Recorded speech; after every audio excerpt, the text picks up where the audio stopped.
Peace, peace. Yo, what up, Ronald Finkley? What up, King? What up, Chief? Yeah, man. Hey, good afternoon to everybody. Hope y'all keeping safe. Hope everybody having a good 2022 thus far. Um, Hope y'all left, whatever issues, in 2021 or I hope them issues did not follow you into 2022. And if they did come over, I hope that 2022 you deal with them issues, whether internally or externally. And let's make 2022 a great time, man. Let's make this shit progressive and productive for everybody.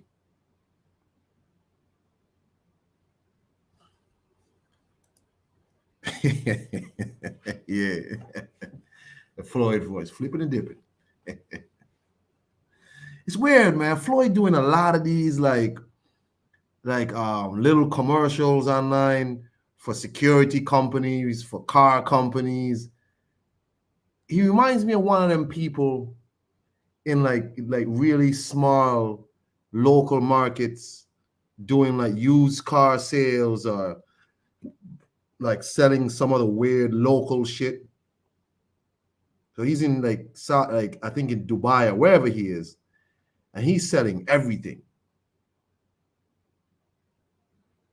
He's doing all these weird little sales pitches. When you come to Dubai, like I said before, deal with Habib's security. Whether I'm in Dubai or I'm in Ohio, Habib's security got me covered. What the fuck is Floyd doing? Yeah, what up, Black? Yeah, man, Floyd doing all these strange goddamn commercials. When I'm in Dubai and I want a supercar, I deal with Abdullah's supercar company. Abdullah always keeps me in the best rides. McLaren, Mercedes, all this shit. I hope Floyd making money. I hope he's not broke. If he is running out of money, I hope this shit pays him because it looks really weird. Anyway, on to my topics today, man. So, the first thing I want to talk about is this snippet from Boxing Scene with Teddy Atlas. And he's talking about Anthony Joshua. And I found it such a weird conversation piece by Teddy because you tend to wonder,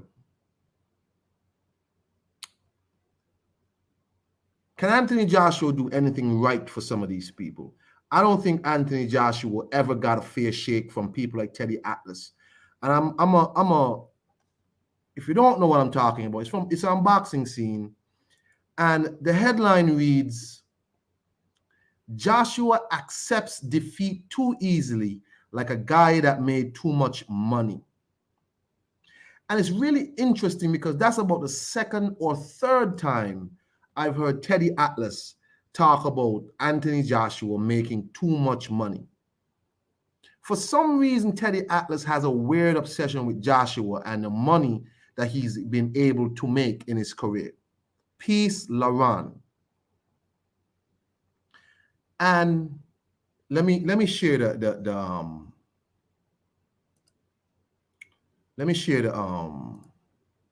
article. It's an Unboxing Scene. It's Teddy Atlas talking about Anthony Joshua. It's such a strange to me, I find it strange. To me. So here it is. So he's talking about here Joshua's 2 losses. And Atlas, it says Atlas, who worked with several top fighters like Farmevich and Mike Tyson, Povetkin, blah, blah, blah, blah, blah. Quote, Joshua, he's made too much money. I do think that he accepts defeat too easily, too graciously. I want a good winner and good loser, don't get me wrong. I believe as much as anybody, if not more than most people, about that, about showing that kind of graciousness, whether you win or lose. But he's too gracious when it comes to it, like a guy that has made too much money. So Teddy Atlas's whole conversation here is that Anthony Joshua is a good loser. Nothing of substance, really. Nothing of substance, really. He says Joshua's made too much money. He accepts defeat too easily and too graciously. I want a good winner and good loser, don't get me wrong. I believe as much as anybody, if not more than most people, about that, about showing that kind of graciousness, whether you win or lose. But he's too gracious when it comes to it, like a guy who's made too much money. Somebody please tell me what Teddy Atlas is talking about.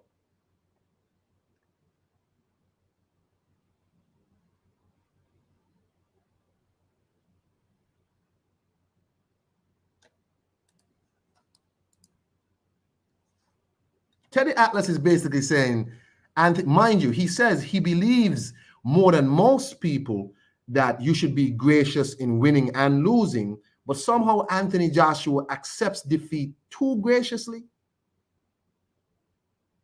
How you accept defeat too graciously? Teddy Atlas says he believes in being gracious in winning and losing. He wants a good winner and a good loser. But somehow Anthony Joshua's money seems to be the issue for Teddy Atlas. Peace to Haka Taseti. Peace to you, Chief.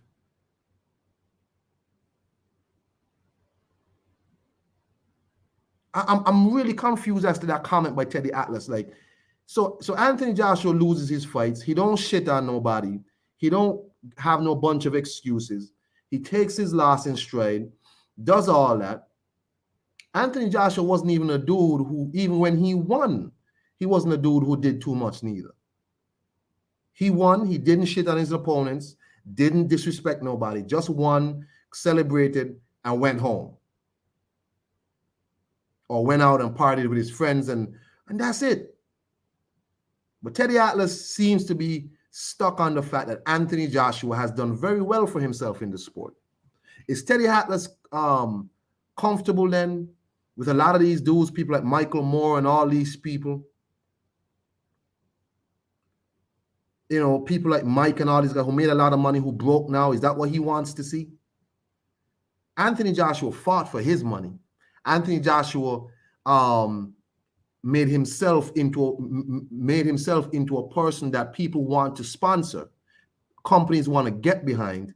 A lot of his money comes from sponsorships because people simply like the dude.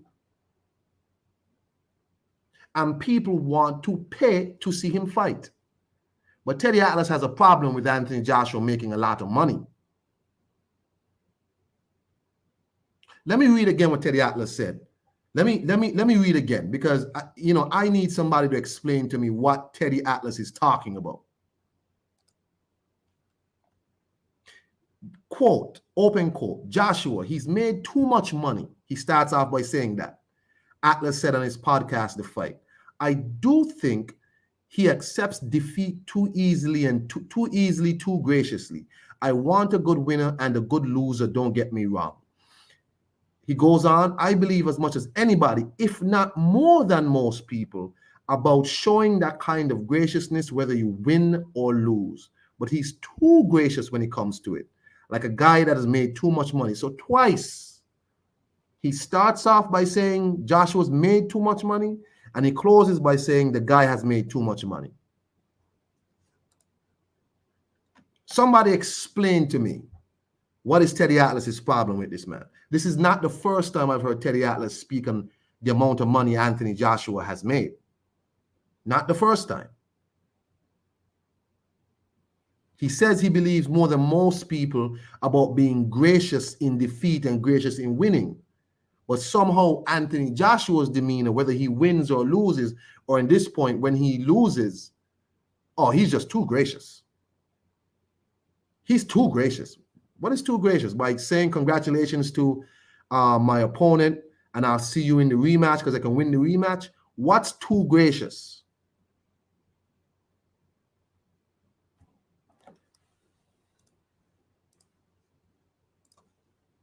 Hey, if anybody want to get on the panel with me, here's the link. Links in the chat. Anybody want to get on?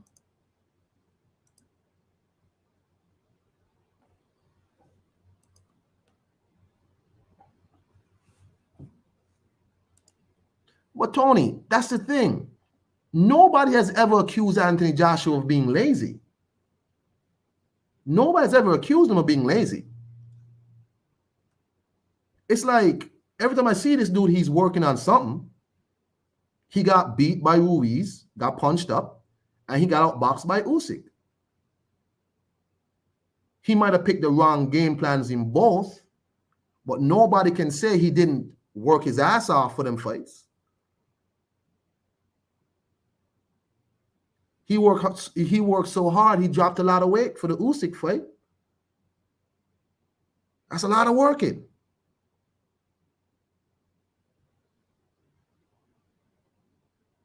So I don't think anybody has ever accused Anthony Joshua of being lazy. So obviously the dude trains really hard. So as you said, it's a stupid mind. I'm just trying to figure out what Teddy Atlas is talking about. How are you too gracious in defeat? How do you accept defeat too easily? Because he didn't accuse him of giving up in the ring. Because when I first saw the headline, I thought Teddy Atlas meant Anthony Joshua gives up in fights. No, he means when he actually loses the fight, he's too gracious. I don't know what that means. Would Teddy Atlas like Anthony Joshua to have a bunch of excuses, be down on himself? The guy lost the Ruiz fight, said, immediate rematch. I'm ready again. Let's go. He lost to Usyk. He said, immediate rematch. I'm ready again. Let's go. He's on vacation in Dubai, and he's in Dubai working out still working in Dubai. So again, I'm trying to figure, so if that's accepting defeat too graciously, as if saying he don't care. If he didn't care, he just wouldn't take the goddamn rematch clause and just move on and make some more money with somebody else, fight some bum. Because if Anthony Joshua fights some bum, he's still gonna make money, big money. You know, this is not the first time I've heard Teddy Atlas talk about Anthony Joshua's earnings. He seems to have a real issue with this man earning money.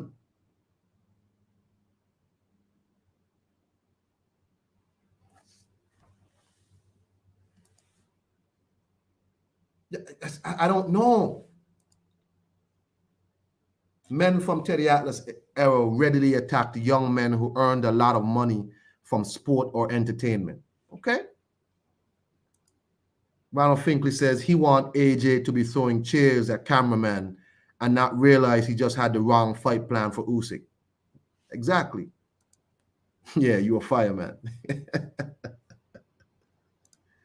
Tony said he actually said, I'm tired of losing after Usyk beat him. So I don't know how that is accepting defeat. When I read this little snippet, I was completely confused as to what Teddy Atlas is talking about. Because I really thought he was saying, okay, maybe Anthony Joshua gives up in his fights and he he's a guy who just takes his licks in the ring and just gives up. No, he actually means the guy is too nice after he loses the fight and seems too great. I don't understand that mentality by Teddy Atlas. And this is why I don't listen to Teddy Atlas. I never have listened to Teddy Atlas. To me, he just comes off as a loudmouth, and I don't rock with Teddy Atlas. But it was very interesting to see this conversation on boxing scene. Joshua accepts defeat too graciously, too easily. I don't understand. Would Teddy Atlas prefer Anthony Joshua sit there and blame everybody else and blame the world and, call himself a piece of shit and all this, start crying and all that?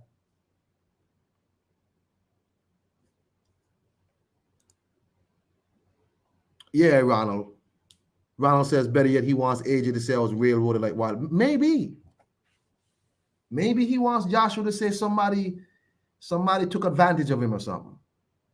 He wants Joshua to be in the back screaming and crying and stomping his feet. Some people, when they lose fights, don't even come to the post-fight press conference. Some of your favorite fighters lost fights and they don't come to their post-fight press conference. They don't show up. When Joshua lost to Ruiz, he came to his post-fight press conference, took all the questions from the media, took all the questions, everything, answered all the questions. He lost to Usyk, took all his questions from the media, didn't duck no questions, took all his questions. Came back with IFL, did like an hour interview. And as Tony said, the man said, I'm tired of losing. I don't want to do this shit no more. I don't want to lose no more. He done with that shit.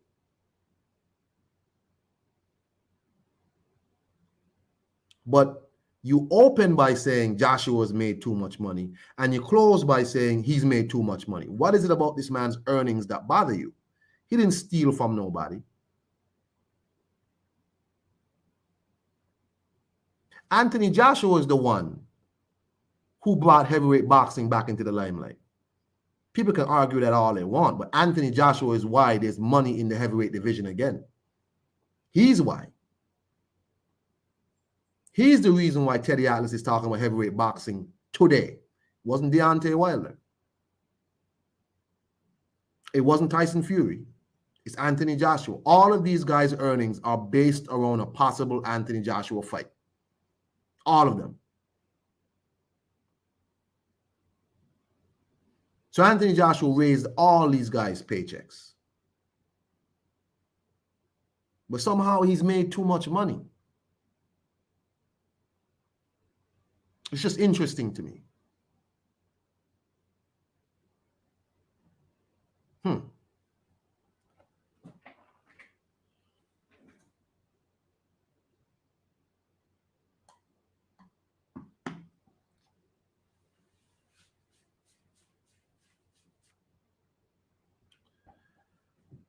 But that's that for that topic.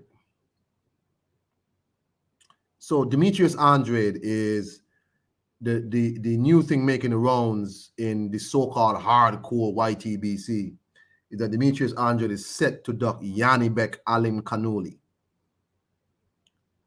And of course, this brought out the Charlo fans and the Triple G fans, brought them out of hiding because the new thing is Demetrius Andrade is ducking Yanibek.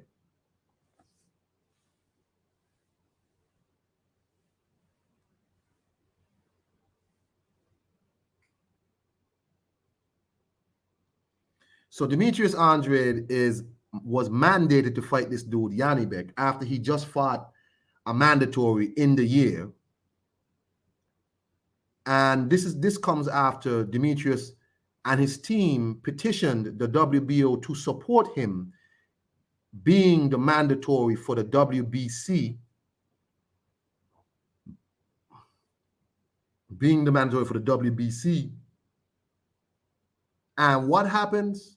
The WBO sends another mandatory his way. Yanibek. And Yanibek is apparently the new Eastern European great hope. The new Kazakh great hope. This new guy that all of a sudden the hardcores have now clung on to. I'm going to say, and now Andrade is saying, you know what? I see him saying, you know what? I might as well move up to 168 because for me, for Andrade, at this point in his career, he can't be fighting no goddamn Yanibek in no subpar fights. Who wants to goddamn see that fight? The only person who want to see that fight are these so-called hardcore fans who love these Eastern European fighters, who think the Eastern European fighter is the best thing in the world. So now they come out and join with the Charlo fans and the Triple G fans. Mind you, they're saying Triple G shouldn't fight Andrade. Charlo shouldn't fight Andrade. But Andrade should fight Yanibek.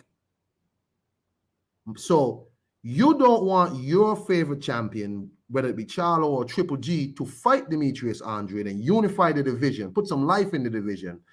So you're cool by being a meat shield for Charlo and Triple G. But Demetrius Andrade should fight Yanibek. Otherwise, he's ducking. But your champion ain't ducking. So Demetrius Andrade calling out the other champions, he's disrespectful for that. But Demetrius Andrade should continue to fight these mandatories who know. Let me tell you something. The only reason y'all heard about Yanibek Alim Kanuli is because he was mentioned with Demetrius Andrade. Most of these dudes have never watched a Yanibek fight. Never watch a Yanibek fight. Never. They just heard about his name. Because he's mentioned with Andrade. All of a sudden, oh, Andrade should fight him. I saw one dude say, well, listen, Andrade should fight Yanibek to prove himself before he moves up. I'm like, what? Triple G put himself on ice for a whole calendar year. A whole calendar year. Jamal Charlo almost as long, still no fight announced for Jamal Charlo. When both of these dudes could have fought Demetrius Andrade and unified. So it's okay for Charlo and Triple G to make their moves, but Andrade should stick around and fight who you want him to fight while you meet shield for your champion. No.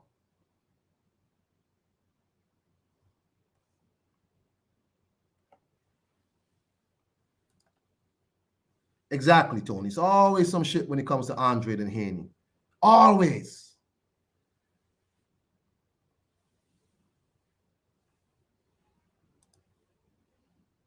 Ronald Finger said Yanibek is beatable, but why should Andrade give him a shot? He didn't prove much against. Nope. Abs. Apparently, Yanibek is everyone on YouTube. All of a sudden, Abs. All of a sudden, Abs. Yanibek is all of a sudden the man now. It's all about Yanibek. All about this Yanibek guy. All about Yanibek. These Eastern European fighters get a lot of leeway in this world. A lot of leeway. But Demetrius Andrade, who's calling out the rest champions, oh, he a bum. Yanibek said he would never fight Triple G because he will be disrespectful to their culture. So that means even if Yanibek gets the WBO belt, he's not going to fight Triple G. So there's no unification there. Is Charlo going to fight Yanibek now? So no unification neither. But all of a sudden, these YouTube guys, these experts, oh, if Andrade moves up, it's a duck. It's a duck. Yeah, he's ducking Yanibek. Yanibek, guy who's like, what, 11 fights in? Never been in no big fights, nothing. A lot of it coming from a certain segment of people too. I told you, Charlo fans, Triple G fans. A lot of these people. I think Demetrius Andrade should do what the F he want to do. But from what I understand, the zone ain't too gassed up on broadcasting no Yanibek fight. And we know Bob Arum ain't want to offer no money for that fight. We know he don't want to offer no money for that fight. What Bob Arum wants to do is get his guy a quick shot and make somebody else pay some money for his guy.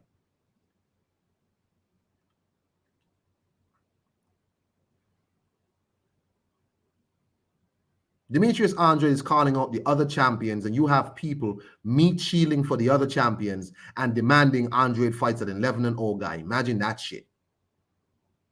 Because suddenly he's their favorite fighter. As Ahab said.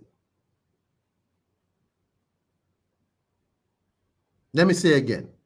Most of y'all have never watched a Yanibek fight. Never. You only heard about Yanibek because certain channels with agendas all of a sudden started mentioning him because they don't like Andrade, first off.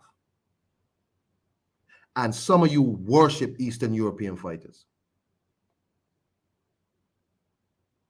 Y'all talk about this Yannick dude like he's something special. That's interesting. It's really interesting.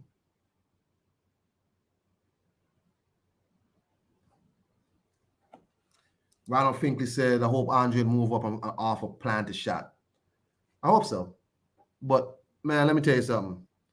I have little to no faith in none of these PBC dudes. Caleb Plant is gonna say he's a $10 million fighter from now on because Canelo Alvarez came to PBC. And by osmosis, he got $10 million. I guarantee you Caleb Plant is going to make sure his price stays about that now because he's going to think that's how much he's worth.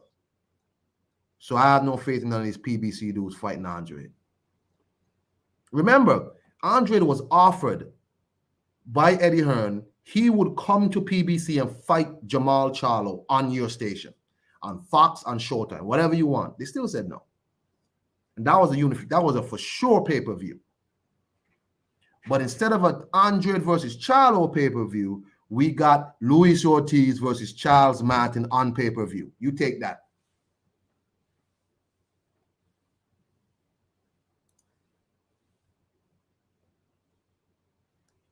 Ayab said Andre should have been moved up. Yeah. Yeah. He should have left. He should have left after the Liam Williams fight. He should have left.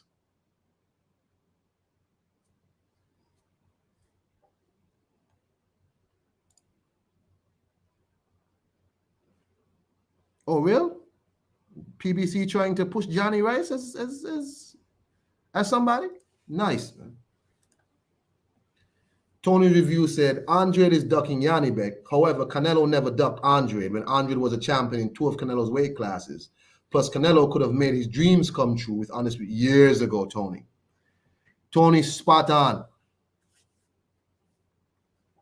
Spot on. They're going to tell you all this shit. Canelo Alvarez dropped all of whatever belts in 154, whatever, and waited until Andrade left 154 to fight for Andrade's belt. I did a video already on here that Canelo Alvarez could have become undisputed at 160 in a shorter span of time or the same span of time years ago. But the one thing in his way was Demetrius Andrade. And that's cool. He didn't duck Demetrius, though. Nah, he didn't duck Demetrius. Yo, please, peace, Rasclat. What's going on, man? Hey, Tony, Rasclat said you ducking him,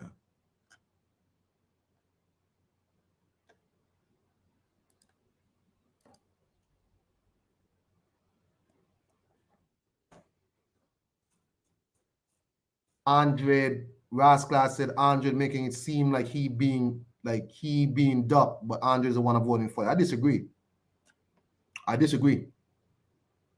Demetrius Andrade is here in 160, offered all the 160 champs a fight, and they all said no. I could play the video of Brian, what's his name, Banks, saying he told Triple G to fight Demetrius Andrade, and Triple G said no. To fight Andrade and not Deverenchenko, Triple G chose Deverenchenko. Jamal Charlo's team was offered Andrade to come to PBC to fight, and they said no. So I don't know nothing about nothing before. All I can tell you about now, Demetrius Andrade said he's ready to fight these dudes, and all these dudes said no. Jamal Charlo has no fights lined up. None. No fights. But he still don't want to fight Andrade.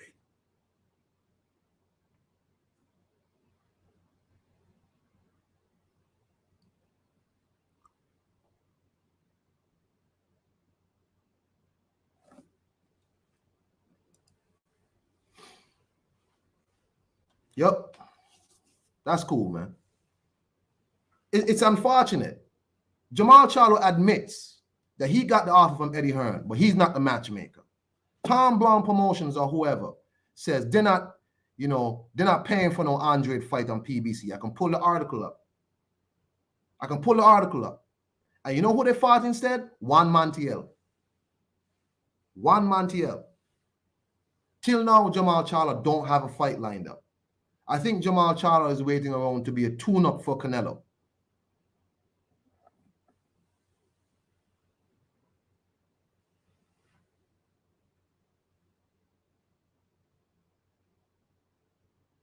And nobody seems annoyed about this. All of a sudden, it's Yanni Beck. Because what? Y'all love these Eastern European fighters. Why? Explain to me how Yanni Beck Alim Kanuli in 11 fights at pro is already mandatory. How? But people will tell you Demetrius Andrade should fight Yanni Beck and he has to fight Yanni, otherwise it's a duck. But all of a sudden, but Demetrius Andrade wanting to fight the champions, they're not ducking Demetrius Andrade. They're not ducking Demetrius Andrade. Demetrius Andrade goes in there and beats Yanni Beck. What does he get? Nothing. Just respect from some of these quote-unquote hardcores. The man wants big fights. Yanni Beck ain't no big fight. He's 30-something years old. Yanni Beck Alim Kanuli. Oh, my God.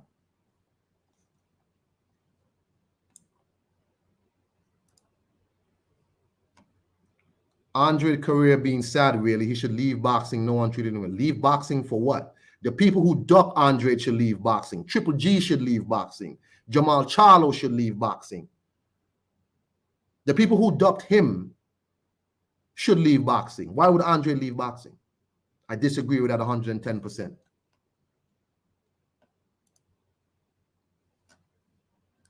He says Yanni Beck is good, better than most. I guess, if you say so. But you know what would be a better fight for Andrade? If the champions would unify with him. Why are we here bringing all the smoke to Demetrius Andrade, but none to the champions that said no to fighting him? Why? Since when have boxing fans been like this? Since when? We're here asking the guy trying to make the fights to leave the sport, but not the other champions who are ducking him. They're fine. I disagree.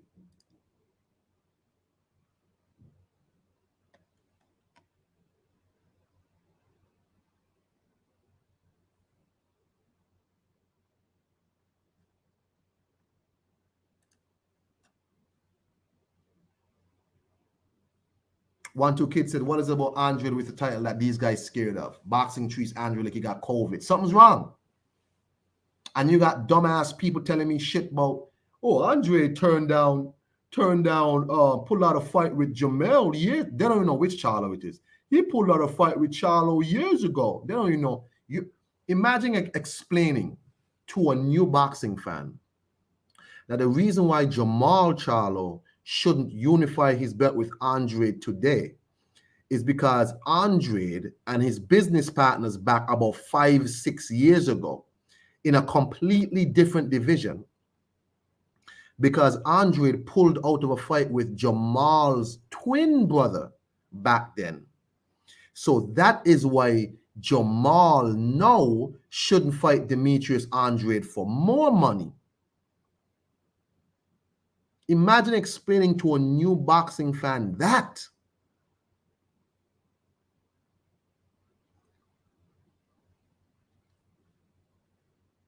Let me say again, imagine explaining to a new boxing fan that the reason why Jamal Charlo, the current 160 champ for the WBC, should not fight Andrade because Andrade at 154, 5-6 years ago, pulled out of a fight with Jamel, Jamal's twin brother, back then.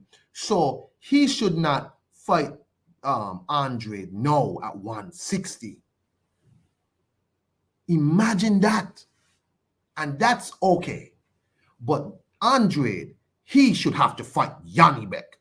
No, not the champion, Yanni Beck. Yanni Beck, who even if he wins, said he's not going to fight Triple G, so no unification. No unification. Because we know Charlo not going to fight Yanni Beck. PBC and Top Rank do business when they feel like. So still, no unifications. Jesus. I think Demetrius Andrade should leave the division. He should have left when he fought Liam Williams because he didn't look good at the weight. He should have left back then.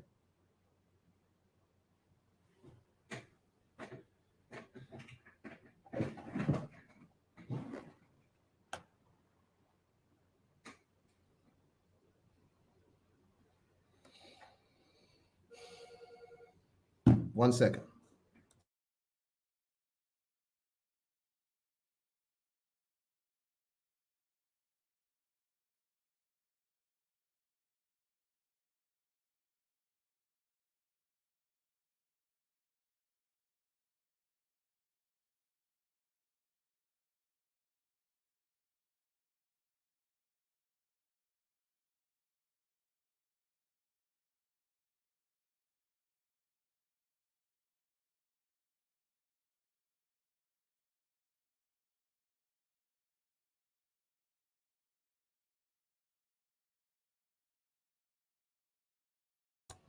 My bad. People disturbing my break time here at the desk. Need to leave me alone.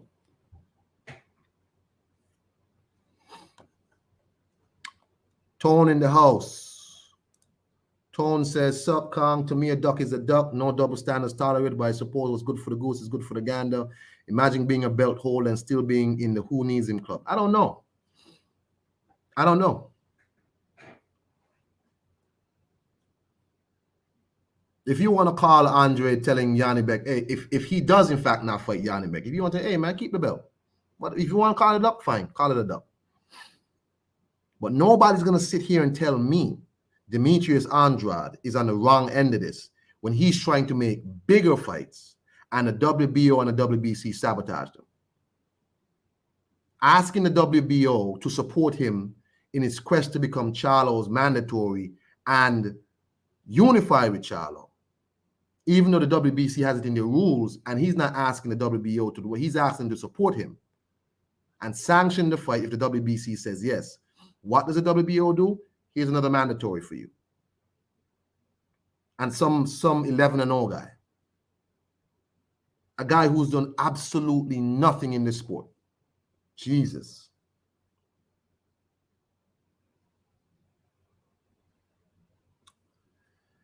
Anyway.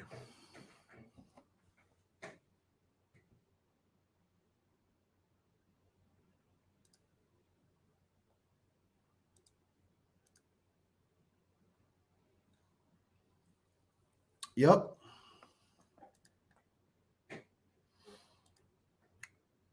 Demetrius Andrade should do what the hell he wants to do. Nobody, especially none of these ridiculous Triple G fans, none of these Charlo fans should be able to tell Andrade what the F he wants to do. Triple G put himself on ice for a year. He's on the same network as Andrade and refuses to unify with him. Ice. I hope he never gets that Murata fight. Never. I hope that fight never comes off. Never.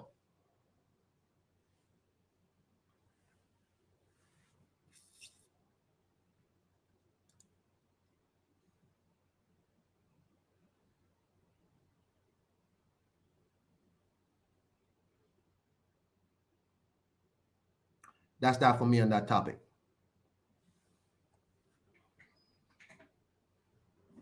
I see a few people talking about Billy Joe Saunders. Is Billy Joe Saunders even still fighting?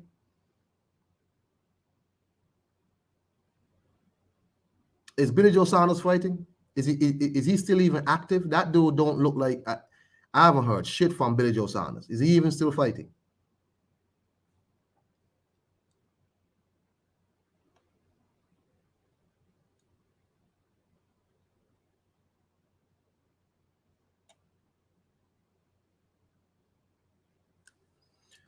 Oh, Laurent, this is probably one of the best analogies I've ever heard. Laurent says boxing is like going to the club because you like music, but they won't play the music you like. Oh, let me tell you something. When you got a DJ who can't mix, when you got a DJ who kind of gets close to the kind of music you like, but then just switches to something completely different. Just a terrible mix. That's boxing. You're exactly right. You go to the club and you just can't get the music you like. Refuse to play it.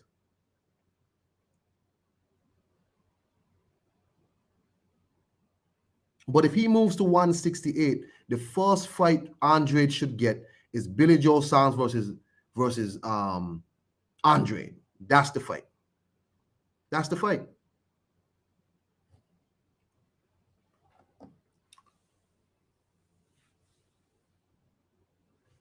It's crazy. Anyway, that's it for me on that topic. My last topic is Luis Ortiz knocks out Charles Martin. In a eliminator for the IBF mandatory, the IBF has now sent out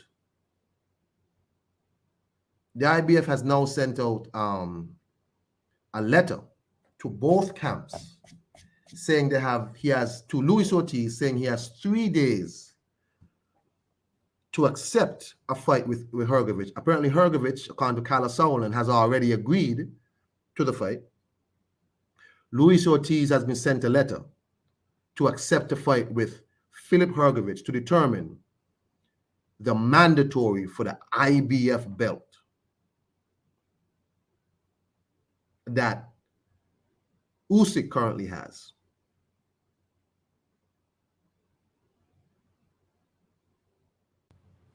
And it's my opinion, Luis Ortiz will not accept that fight. 1-2 Kid, what up? Hey, what up, Con? Talk to me, man. What's on your mind today? First off, man, I don't like the way the YTBC is steady ducking Andrade, man. Ducking Andrade. They sit here, they tell the guy, oh, well, he ain't fought nobody. He ain't got nobody lined up. What type of resume does he have? But they don't have a problem with this dude getting ducked when he's offering fights. And then they're going to go back to the fact that he ain't fought nobody when everybody ducking him. It's like... And they want to blame Andrade for that, for people ducking him. Exactly. It's duck pond. It's duck pond shit. And that's where we are right now. Shit. We're in the duck pond. First off, with Hrgovic and Ortiz, like, nobody wants... I don't care about that fight. You know what I'm saying? Like why is that even being talked about? Because this dude got a dub. Ortiz need to go ahead and retire, man. He pulled up a big win. He got it, but come on, man. The guy can't even eat a jab. So, I mean... It's important because it determines the mandatory. However Luis Ortiz and Charles Martin got to be that high in the IBF, it beats me. Right. But they just fought, they agreed to fight an eliminator to fight for the mandatory. So if you fight an eliminator, you're supposed to continue on and fight Hrgovic to determine who gets the mandatory. That's why it's important. Okay, so Hrgovic pushing to fight Usyk or Ortiz. Hrgovic has already accepted, according to his team on social media, we've already accepted our end of the fight with Luis Ortiz. We're just waiting on Luis Ortiz. But it's my opinion, PBC will keep Luis Ortiz away from Hrgovic and feed him to maybe an Andy Ruiz or somebody. Because, again, PBC people can't make their own decisions. Luis Ortiz says he wants to be a champion again. Oh, sorry, not again. He wants to be a champion. That's his goal. In order for that to happen, you have to make yourself some type of mandatory. Here's your straight shot to a mandatory. If he doesn't accept this fight, then why did you fight an eliminator? What's the point? But that seems to be happening in boxing all over the place. Guys fighting eliminators and ducking champions. You know? That's what you're getting. It's like that DJ shit. Okay, so they setting you up for the big song, and then you're about to get the big song, and they like switch. I'm telling you, it's like, they're playing, wow, the best reggae or something, and they're getting down to some Peter Tosh, like, oh God, they're gonna bust this tune by Chronics now, and then suddenly they switch to some other shit, switch to something completely different, like not even the same, like close to the same genre. Not, it's like like you go to a country music club, and they're playing all this nice country western. Hey, what's up? All this what's his name? Clay Travis or whatever the hell his name is. Dolly Parton, all this whoever. Then all of a sudden they put on some goddamn Drake. Yeah, I get you. Or they about to drop some Damian Marley, and that's what you think you start with. Then it's like rah rah ooh, rah rah. Like, what the fuck? Like, just give me another shot, man. Fuck the dance floor. Yeah, man. I'll be over here and at the bar, screaming at these ladies. Hey, what's up? fucking DJ sucks. I'm gonna throw the shot glass at the DJ. Fucking people. Yo, Laron was on point. He said boxing is like going to a club because you like music, but the goddamn DJ won't play the music you like. Never get what you want. But they'll tell you they'll play it next week. Yeah. Come back next week, bro. Come back next week, bro. I got it. I got it in the rack. I got it. You saying that's what the PBC is? Yeah. Well, yeah, for the most part. A lot of boxing like that too, though. But they're a big part of it, man. And then they putting on these fights, that pay-per-view. It was horrendous, man. Rasclad said Sean Porter, I guess he means Porter, said Ortiz is the second best heavyweight. Second best heavyweight where? What? Yo. Oh, man. Anyway, Luis Ortiz is not going to fight Filip Hrgović. And if he doesn't fight Filip Hrgović, he should be removed from the rankings. Why is Luis Ortiz even that close to that high up for a friggin' title shot anyway? You there want to, kid? Yeah, I'm here, man. I don't know. I don't understand it, man. I can't wrap my head around the shit. Like, it's going on all over the place, man. It's going on all over the place. Boxing got two black eyes and a busted lip right now. And it's like, come on, man. We could pull this shit out. And let's praise these guys that don't want to test themselves. And then let's down the guys that want to smoke. It's ass backwards. Exactly. You know what's crazy though? I've already seen people started making excuses. Like already started like the meat shielding for Luis Ortiz. Why would Ortiz take that fight? Why would Luis Ortiz take that fight? Who's Hrgović? Who's Luis Ortiz? He don't have no big wins. That's a fact. His biggest win was in like, what was it, 2018, 2019? Bryant Jennings. That's it. Yeah, Jennings. Bryant Jennings. That was his best win in his career. Luis Ortiz don't have no big wins. His best thing is that he was a fake boogeyman and he got knocked out twice by Wilder. But you know what though, Kong? Yeah. At least he got a shot at the title. At least he got a shot at making a championship, making big bucks and being on the big stage.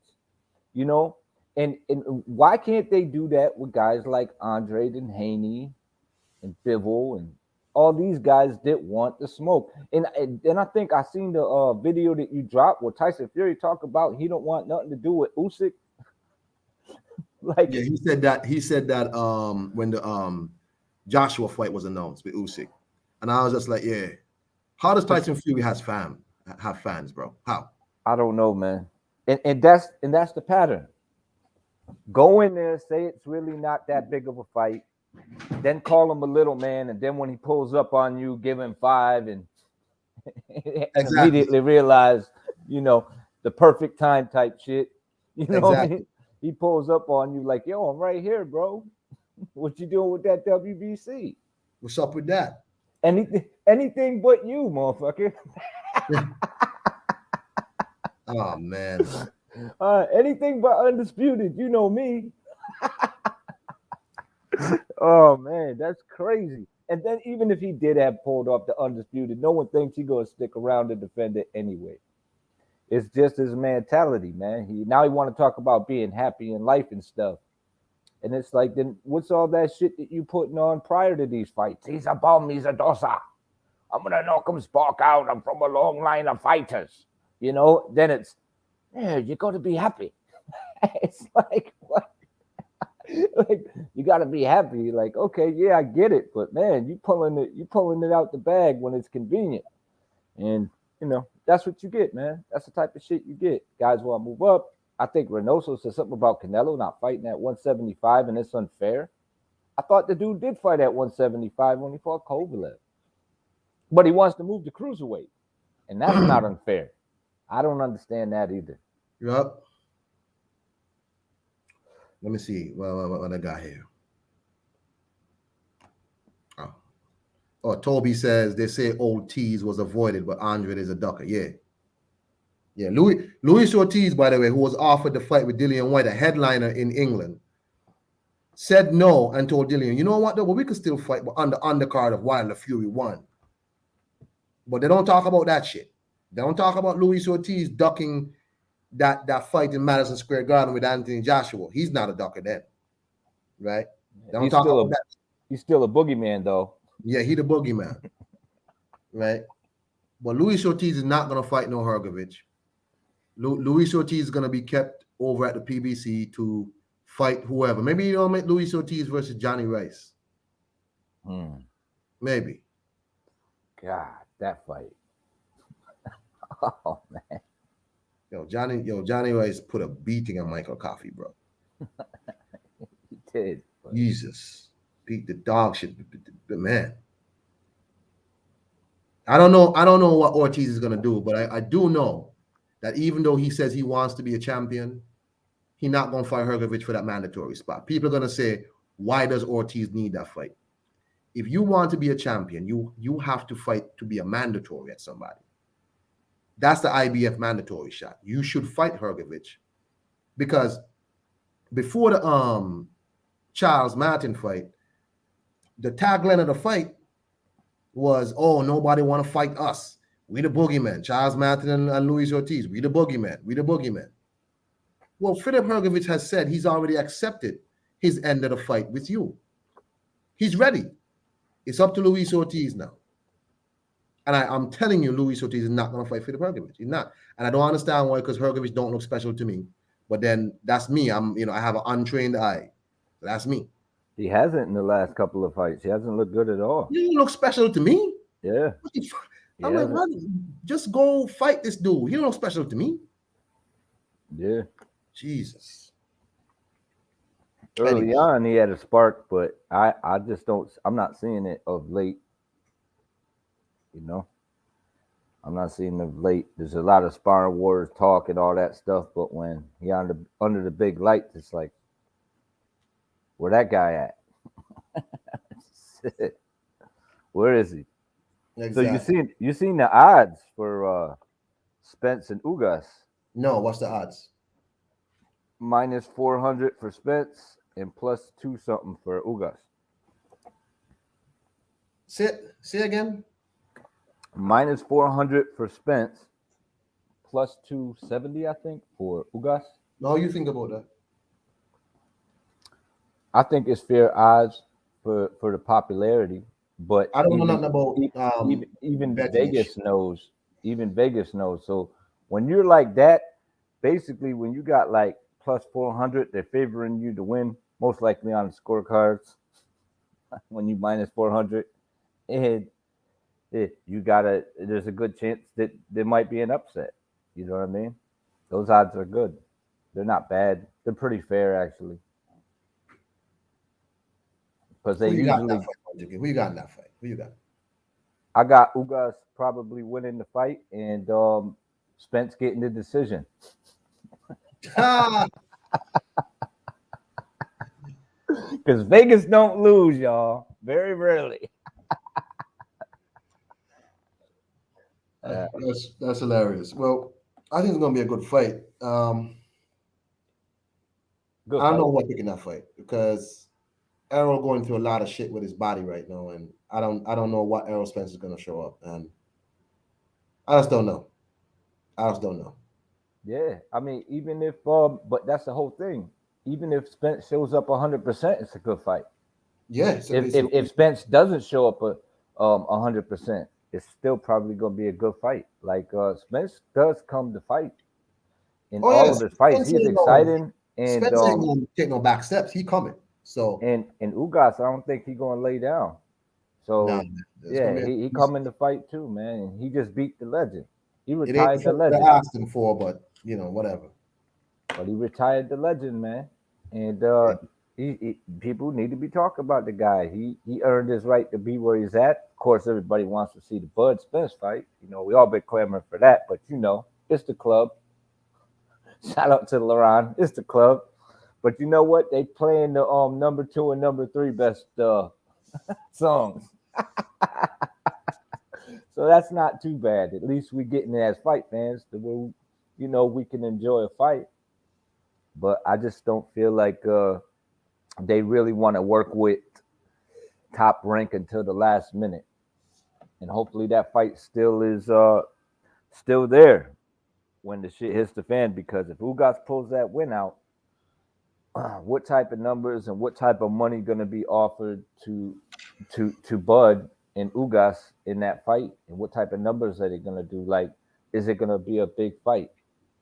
And that'll all be Earl Spence and the PBC's fault for not making that fight work. I don't know what these dudes gonna do because 2022 is here, and I really want to see the PBC's lineup because if we started off with a Luis Ortiz versus Charles Martin pay-per-view, bro, Yeah. I'm not too enthused. But 1-2 kid, I'm going back to work, my brother. All right, man. Take care. Thanks for having me. Hey, peace to you, Chief. Hey, that was 1-2 kid. Subscribe to his channel. Hey, thank y'all for joining me. Let me say again, Teddy Atlas need to stop watching Anthony Joshua's pockets. That man ain't stole from nobody to make his money. He fought everybody, and there's no such thing in being too gracious in defeat. Shut up, Teddy Atlas. Luis Ortiz is not going to fight Filip Hrgovic. He's going to duck that fight. And Demetrius Andrade has a right to do what the F he want to do, move to 168 or not. Y'all, Yanni Beck fans, y'all are hypocritical and ridiculous. Y'all don't support Andrade when he wants to fight these goddamn champions to unify. But now you want to demand he fight this no-name Yanni Beck dude. Peace. Y'all have a nice day.